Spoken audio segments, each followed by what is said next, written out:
Welcome to Sisters in Service podcast. Most of you know me as a strong advocate for women veterans in being recognized not only as veterans, but also as women who are changing the world through our passion of serving, even after service. This podcast is my passion by telling all the stories of military brats, military spouses, active duty, and veterans, not to forget the veteran service organizations that help us along our transition journey. I want to thank you in advance for listening. I hope that you will join me every week. A new podcast and episode comes out every Tuesday. So I hope that you will join and I hope that you enjoy. This podcast is brought to you by Small Space Pilates. Are you ready to get fit and fabulous from the comfort of your own home? Look no further than Small Space Pilates. With live online Pilates and strength training classes, a video library, and a no perfection allowed policy, you can achieve your fitness goals without ever leaving your house. Click on the link for your complimentary week and start your journey to feeling fabulous today. Welcome everyone to another episode, our latest episode of Sisters in Service. You know me, I am the freaking fabulous Cat Corchado. And in today's episode, I am speaking with Molly Rose Speed. She is, how can I say, a game changer in the world of remote work, entrepreneurship, and the power of virtual assistants. She's the founder of Virtual Assistant Management and the mastermind behind the Virtual Assistant Academy. So if you don't know, Molly Rose was a military spouse, or probably still is. Mm-hmm. And the reason I was very interested in having Molly Rose on is because, you know, I've been through being a military brat, military spouse, and then active duty military. And so I think it's very important to understand how the military affects military spouses. And people always ask me, what's harder, being the military member or the spouse? They're both hard. They're just different. So I don't know if Molly Rose will agree with me, but let me welcome her, Molly Rose, to Sisters in Service. Hi, Kat, and everyone listening. I'm so excited to be here. Thanks for the great intro. Of course. So what is your take on harder? What's harder? You know, I just think they're different. I think they're both hard. They're just very different in different ways. Yeah, I think the military service member has it hard. They're leaving normal life and going off, oftentimes deploying. Mm-hmm. And that's a challenge on its own for those that have to go through that. And then the ones that are left at home, we're kind of just left with everything else. I always say often, like, we're living two different lives when we're doing that. And it's just, they're both challenging. Yeah, absolutely. They're very challenging. Mm-hmm. And my dad was in the military too. And I saw this firsthand when my dad went to Vietnam, and my mother had to be, you know, what I call chief cook and bottle washer. Like she was anyway, but now she had to handle more things because my dad was away, and the stress that put on her. But then the opposite actually happens when he comes back, and my mom is handling everything. And my dad's like, why am I here? You know, because she's used to dealing with all the things. But so that could be a dilemma in and of itself. So I'm going to ask you, Molly Rose, you know, when you were, are you still a military a spouse? Yeah, my husband's active reserves though. So he's out of active duty as of a year ago. Mm-hmm. So what was it like for you, just for our listeners, you know, because a lot of people can resonate with what you've been through. What was it like, you know, to travel to all the places that your husband went, or your significant other, that where you had to kind of drop what you were doing and just, you know, go along, you know what I mean? Because sometimes I feel like it was like that. It's like, oh, we're going to Germany. You're like, oh God, okay. That's my dream. Fine. So I think adapting when you move is a huge deal. And a lot of military bases are not in metropolis. They're not in places where there's tons of industry and we can just take our degree with us and start over. They're always in these always. where did you find this land in the middle of New Mexico? Thank you. Thank you. You know, I'm talk about sorry, I didn't mean to interrupt you. no, talk about retention, right? Um, but and then there's also the stigma of corporations, companies, local businesses that don't want to hire military spouses because they know that we're going to leave or probably going to leave. And sometimes we don't. And so I remember my first job I interviewed for second, I took my ring off and because I didn't want to talk about it. And I know that sounds terrible, but and then when I got hired a few months into the job, they're like, whoa, you're married. You didn't have that. And I'm like, no, because I had heard so many stories about military spouses and it shouldn't matter. They shouldn't be able to hire that way. So I do think it's a huge problem. And that's why I do what I do now to be able Absolutely. to. How did you get into virtual assistants? Was it an idea? Was it something you did and then thought, wow, I could give this information to other military spouses? So I started this career 13 years ago. My husband was on his 4th deployment of 12. He's done several. And I wanted to travel. I wanted to, if he was gone for 4 months, I had this flexibility to go stay at home with my family or go to travel Europe. I was a big solo traveler. And then when he was home, I wanted to be home. I wanted to be able to be home, cook dinner, enjoy the weekends, enjoy that extended time off that you get after a deployment, all those important things. All the things, yeah. Yeah. And so I quit cold turkey and became what we now know as a virtual assistant. Back then, that wasn't a thing. That wasn't as well known as it is today. So I really didn't know what I was getting myself into. And it started with, I went to a conference where the word entrepreneur was presented. And again, went to business school, but that wasn't talked about. That wasn't like a side certification you can get now. Right. And I've learned for the first time that you can use your own skills and services and sell them to others without a W-2, without having that job over your head. So that's what I started doing. And then it spiraled into teaching others to do the same. So for our audience, and for me also, what does a virtual assistant actually? I hear assistant and I'm like, yeah, I could do that. And I'm like, well, maybe no. Yes. What does a virtual assistant do? Yeah. So nowadays, a virtual assistant they're kind of a jack of all trades for what I would say normally an online business owner or supporting someone that works digitally online. Can be a brick and mortar, can be a corporation, but usually it's people offering services of their own virtually. And they do everything from email management to scheduling to travel booking to updating websites and helping build funnels and courses and support podcasts and load files and create PDFs, create presentations, help with branding, everything under the sun. A virtual assistant can do. Now, do they all do that? No, but that's what's so beautiful about this career. We can start with that general admin and then kind of grow into where we either have a strong skill set or we have a strong interest in doing something else. It's been really great. If you were looking for a virtual assistant, and because virtual assistant can mean, like you said, anything. How would I know if I had the skills to be a virtual assistant? Would it say in the description, or how would I know that? Yeah, I'd say 80 to 90% of people can be assistants. I think the ones that really set themselves apart are the ones that are very organized. Your own life doesn't have to be organized, but you can do it for someone else because that seems to be the joke. We can do it for others, but not for ourselves. Type A personality. And then 2 things that are also extremely important. And I love this. Marie Forleo, she's a business coach in the big business coach in the space. She always says, everything's figure outable. So having that solution. I like her already. Yes. When someone says a word like that, I'm like, I like her. Yeah.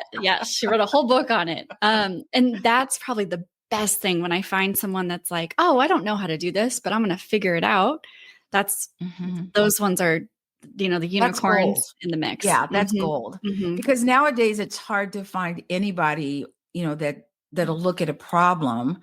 And I guess that's kind of why you like military spouses, because they have that stick to itness. Is that a word? Yes. Yes. That, okay, let me figure this out, because military spouses figure out stuff all the time when their spouses leave. You have to be the one to figure it out. So what better way than to share this virtual assistance with other, military spouses, because they're, like you said, they're gold, most Yeah, of them, that's you a great know. that's a great call out. When I sometimes I have to do a little confidence coaching for new VAs, and I use that all the time. I'm like, your husband just left. Look at what you're doing. You're running a household, you're Exactly. figuring out base life, you're doing the Mhm. paperwork, you're paying bills that you never did before, Mhm. you're all of it.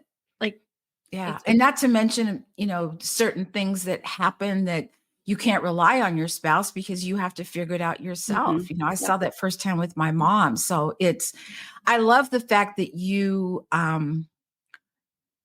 do that, Mhm. because you can figure it out as you go along.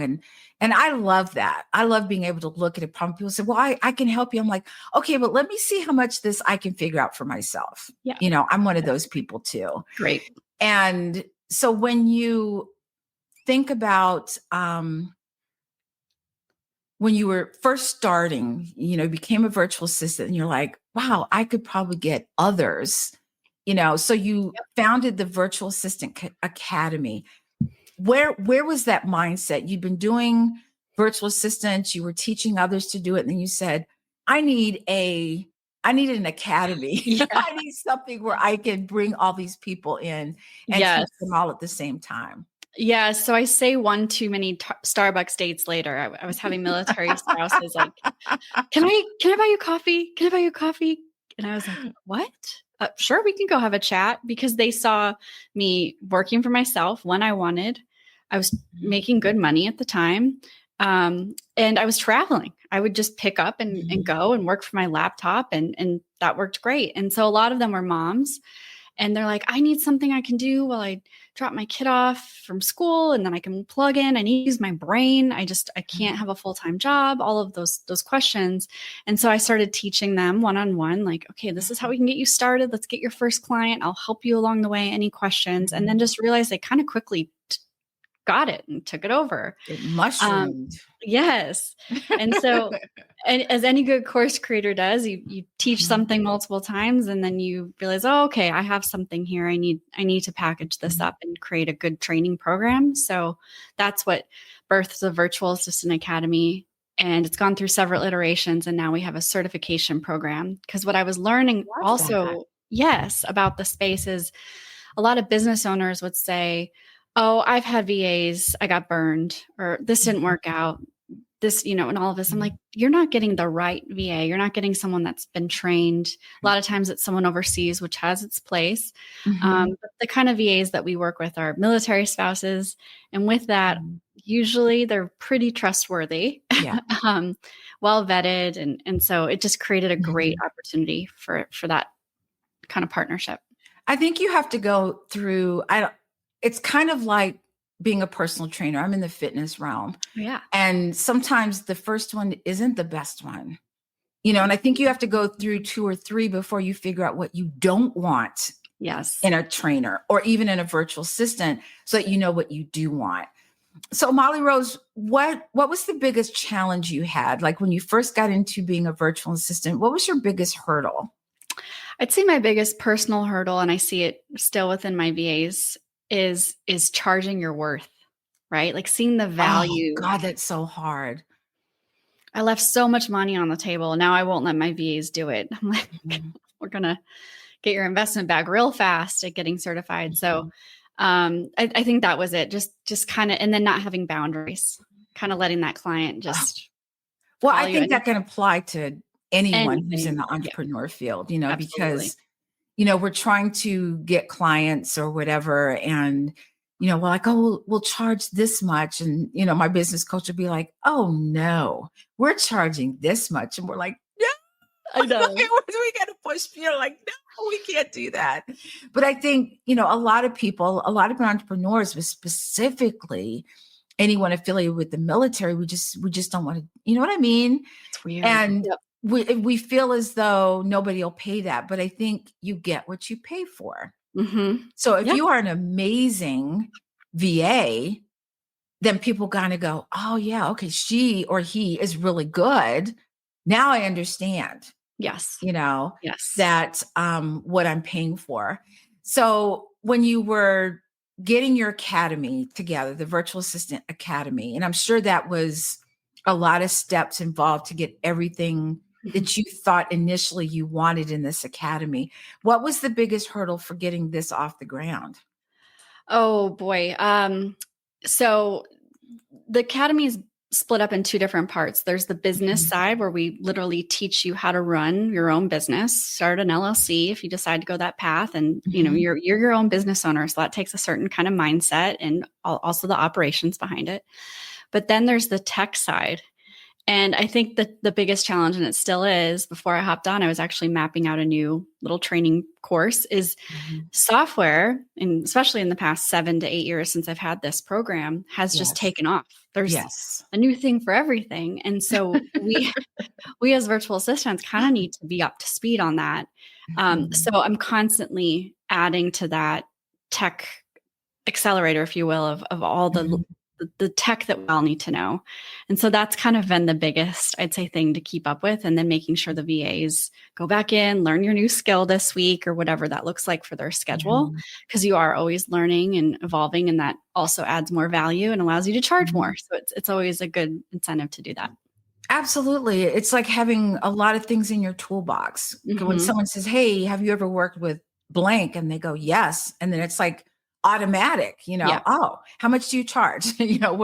I love that because I think also even as an entrepreneur, I'm not in the virtual space as far as VA is concerned, but I think that you always have to, you know, be learning. I think when you're learning, you're growing, Hmm. and whether it's growing as an individual, growing your business, I think it's huge.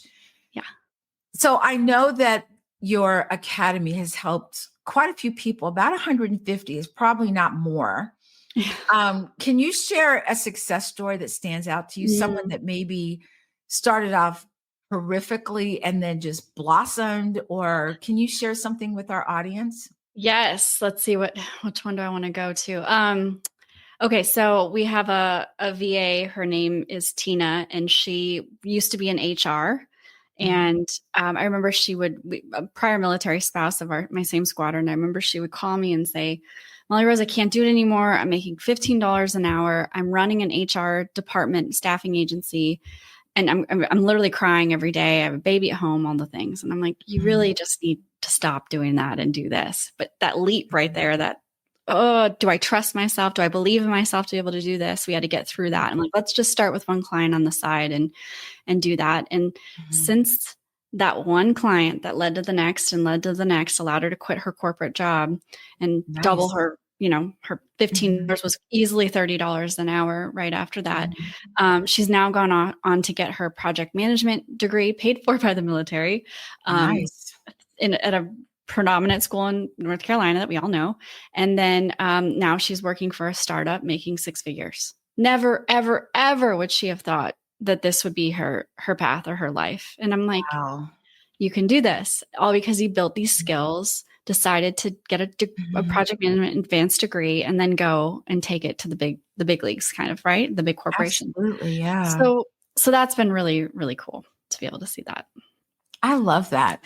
Now, Mhm. I noticed that you had said something about you put updated information into the academy. How do you ensure, you know, that people actually finish, like they actually, do what they're supposed to be Yeah. doing? Yeah, we have assessments inside the course. So, for example, Canva is a graphic design tool that's Mhm. available. It's amazing if you've never heard of it, for anyone, even if you're a mom making invites for your kid's birthday, side note. And so, for example, we'll test them with a brand that they have to create some social media graphics and they upload them as an example. Or, Ooh, you, homework. yeah, homework. Or you do screen records of them setting up a funnel or whatever it is, or answer some questions of how you would handle this task. So that's kind of a good stopgap. And then also we have a community. So if you do go through the Mhm. program, you're not on your own. Like my goal is to get you Mhm. paying clients, like get you off Yes. This isn't just to have the knowledge. And so we do a community call every month where we're always checking in, but we're also there, if you have any questions or making sure everybody's well vetted and ready to go. And I think that's important. A lot of people who start off by themselves, and by the way, no one becomes an entrepreneur by themselves. You just don't. You can, but you're going to need, like you said, Molly Rose, a community. You're going to need people who you can bounce stuff off of. And one of the reasons I was very hesitant to get a business coach, because I'd been burned a couple times, but I took my own advice. I said, let me go with my gut instinct. And what I love about my business coach is she says things like, ask until you're clear.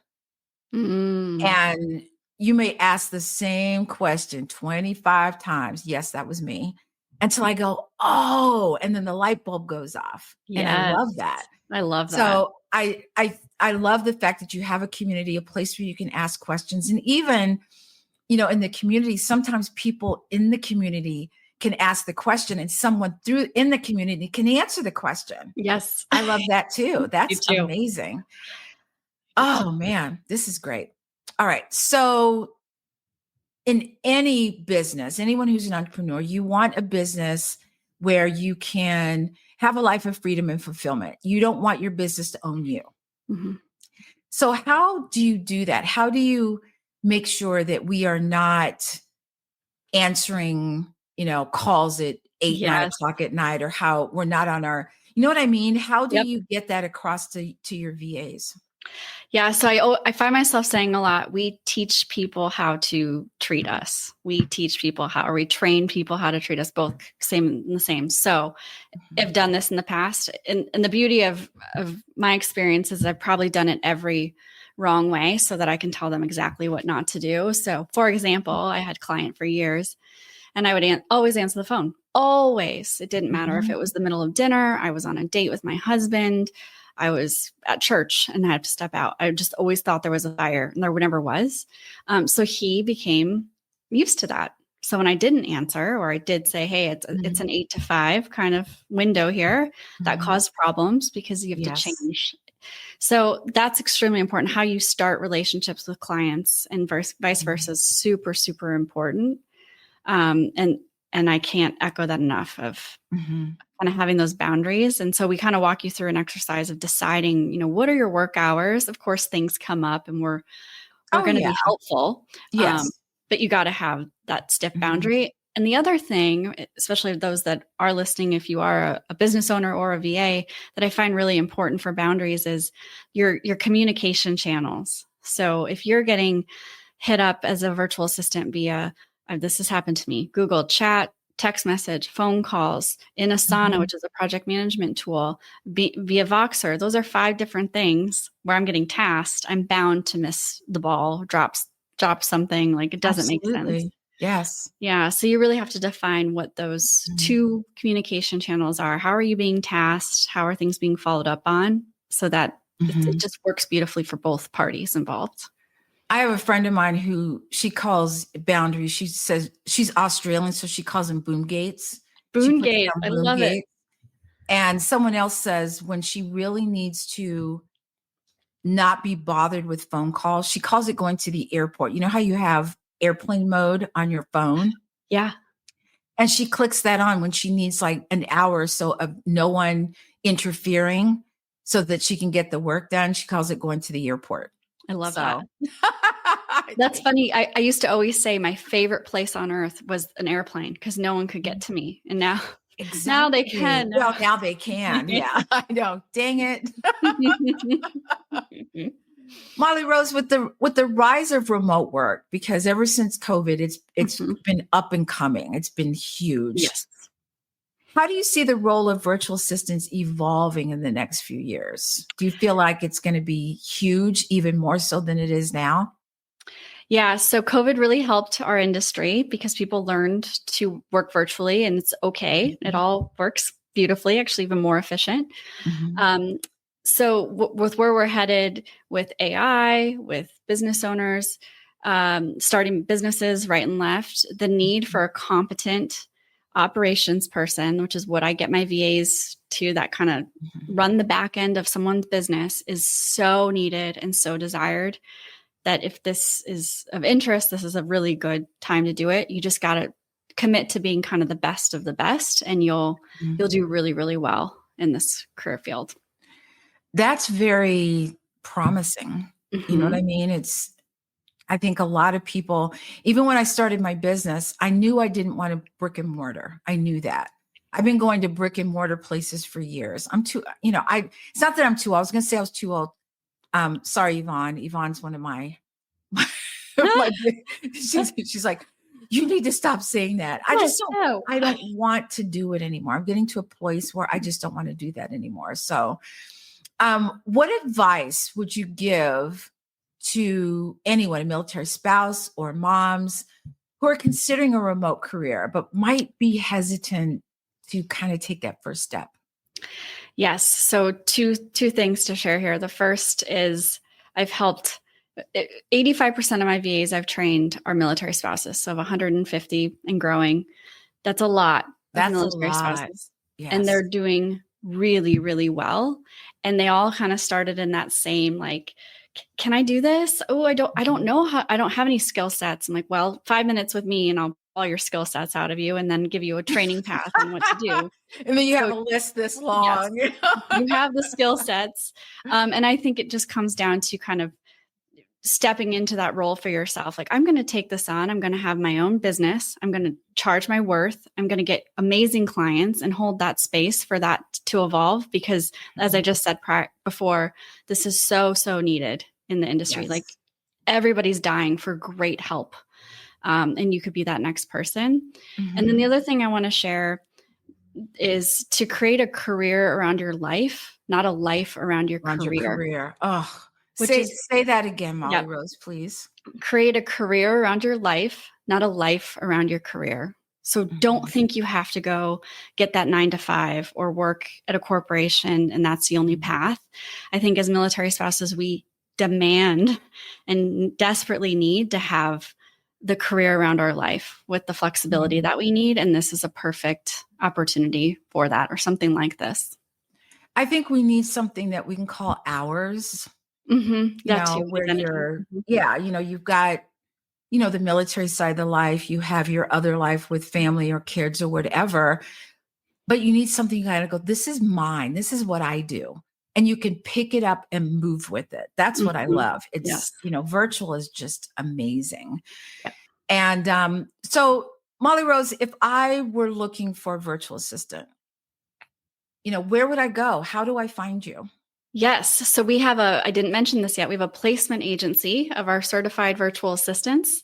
It's called virtualassistantmanagement.com is where you can find us. And we have a boutique service where we consult with you. It's ran by military spouses. And then we place you with the best fit and watch and manage that going forward to make sure that everything's aligned and you get the best of the best to support your business. I love that. And I'll make sure that's in the show notes also. Thank you. And so if I'm on social media, and how do I reach out to you? Like if I hadn't heard your website, I see you on social media, it sounds cool. Is there an email where people can reach out to you, or is it through that website also? Yeah. So Molly Rose Speed on all social channels. You can direct message me if you have any questions and I'll get you to the right spot. Virtualassistantmanagement.com has a book a discovery call right there, and you can manage that. And virtualassistantacademy.com is where you go to get training. On my website, I host a masterclass all the time, usually every week, just explaining more about this career to military spouses, stay-at-home moms, any individual looking to get into this. And that can be found at mollyrosespeed.com. So just give you a lot of info there. Sounds really easy. Yes. I mean, just like, I don't really have to do too much. So Molly Rose, this question is specifically for you. So you have a lot going on. So how do you balance the demands of running virtual assistant management, the academy, your personal commitments, and all of that without melting? I have melted. How do you take care of you? So I practice what I preach. I have an assistant, and that's super important. I love it. Yes. She's amazing. And then I'm really committed to my schedule. So Mhm. I tell this to my community. I don't work on Fridays. It's the Mhm. liberty that I have of this career. And that's really important to me. And then I don't start my work day till 9. So I'm allowed. See, this is old corporate. Old thinking, yes. Uh, I have the freedom to go work out, go Mhm. walk my dog, do something Mhm. creative, and I own that time until 9 o'clock in the morning. Then I dive in. So it's all about just creating that rhythm and those Mhm. best practices for yourself.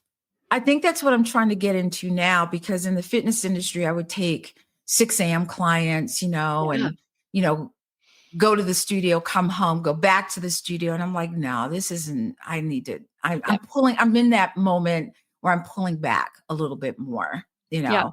because Yep. I just think it's important. And I think it's time for me to do that. Yeah. And bulk scheduling, especially as a fitness in the fitness space, is Yes. huge for Yes. your It's lifestyle. huge. Yeah. Yes. So, last question. In what ways do you think the growing demand for virtual assistants is impacting the broader job market and opportunities for remote work?